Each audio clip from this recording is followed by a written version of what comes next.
Bonjour à tous et bienvenue sur la chaîne TechnoTips. Dans cette série de vidéos consacrée aux configurations de référence gamer, je vous propose aujourd'hui une configuration de référence pour un budget de 1750 €. Comme d'habitude, cette vidéo se divisera en trois parties.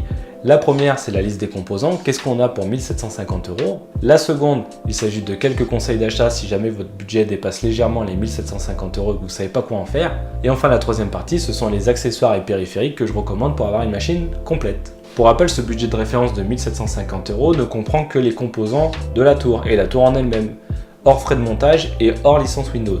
Les tarifs des composants que je vous présente sont relevés sur Amazon le jour où j'enregistre cette vidéo, mais ils sont susceptibles d'avoir varié au moment où vous la regardez.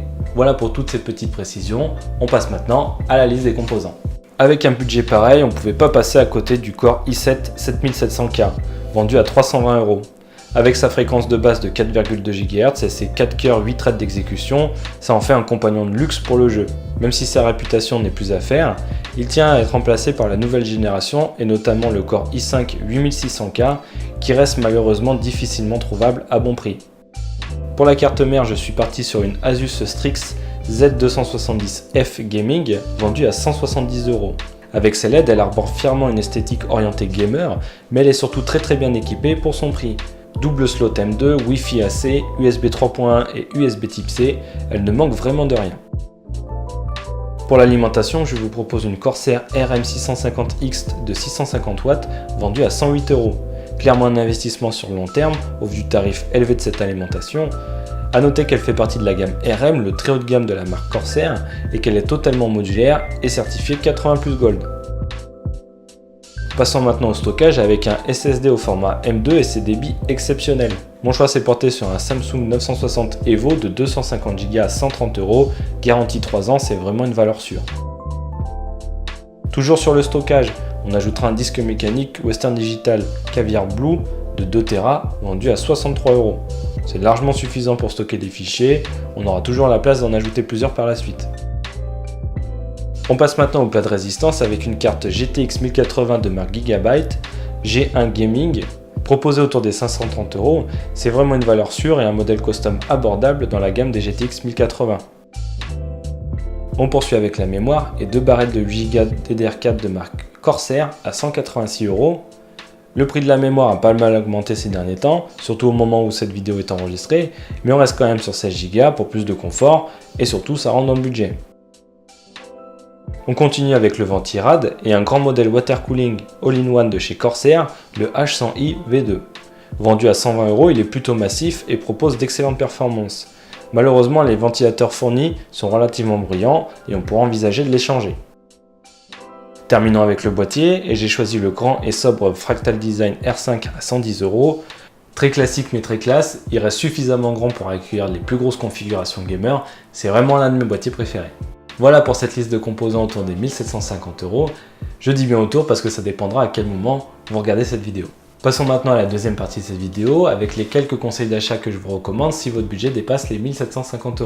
Et pour 80 € supplémentaires, je vous recommande de passer à la version 500 Go du Samsung EVO 960 au format M2.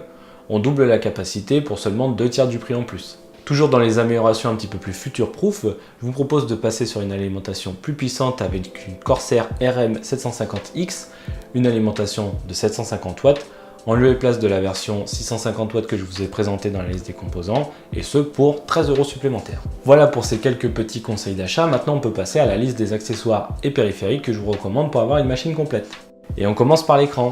Avec la 1080 que je vous ai présentée en début de vidéo, vous aurez accès à des résolutions plus élevées que le Full HD. Et c'est pour cela que je vous suggère l'écran Acer Predator XB241YU, un écran de 23,8 pouces orienté gamer. Proposé à un tarif de 490 €, il est clairement orienté gamer avec un taux de rafraîchissement de 144 Hz et notamment la technologie G5 de Nvidia. Ce fameux G5 est une technologie propriétaire de Nvidia qui n'est compatible qu'avec ses propres cartes graphiques, et notamment la GTX 1080 que je vous ai proposée dans la liste des composants. Cette technologie permet à la carte graphique de dialoguer directement avec l'écran et surtout d'ajuster en permanence et dynamiquement le taux de rafraîchissement de l'image. Ça permet d'avoir une fluidité vraiment à toute épreuve, d'éviter les déchirements d'image et les ralentissements. C'est vraiment l'outil indispensable pour les gamers exigeants, surtout ceux qui sont allergiques aux saccades. On continue avec les accessoires gamer haut de gamme et surtout la Rolls des claviers gamer mécaniques avec le Razer Black Widow édition Chroma, régulièrement recommandé pour sa solidité et son look vraiment réussi. Il est proposé à un peu moins de 150 €, ce qui pique un peu pour un clavier, et il est surtout relativement brillant pour un clavier mécanique. Mais ça reste l'une des valeurs sûres et surtout un clavier d'excellente qualité. Pour la souris, je vous recommande la Roccat Kone vendue à 66 €. C'est une souris gamer avec tout plein de petites têtes partout, elle est vraiment très jolie. Donc plus sérieusement, elle est vraiment recommandée pour son pilote logiciel vraiment très complet qui permet de configurer l'ensemble de la souris et notamment sa taille. En effet, elle est plutôt grosse pour une souris et elle tient donc très bien en main. On poursuit cette liste avec l'indispensable tapis gamer toujours chez Corsair avec un MM300 mais dans la version 90 cm. Il s'agit d'un grand tapis antidérapant et ultra lisse sur le dessus sur lequel on pourra poser son clavier mais surtout sa souris pour avoir une plus grande largeur de glisse. Et l'on terminera cette liste d'accessoires avec un casque gamer HyperX Cloud 2 vendu à 75 €. Il s'agit là de l'un des tout meilleurs casques gamer proposés sous la barre des 100 €. Il est notamment recommandé pour sa solidité, son confort et son excellent son. Et voilà, ainsi s'achève cette vidéo sur cette configuration gamer pour un budget de 1750 €. Si cette vidéo vous a plu, et j'espère qu'elle vous a plu, n'hésitez pas à laisser un pouce bleu. N'hésitez pas à vous rendre dans la description pour retrouver les liens vers les différents produits, périphériques et accessoires que je vous ai proposés dans cette vidéo, ainsi que des liens vers les autres configurations de référence. N'hésitez pas non plus à vous abonner à la chaîne en cliquant sur le gros logo juste ici, et à vous rendre sur le site technotips.fr. Et moi je vous dis à bientôt pour une prochaine vidéo.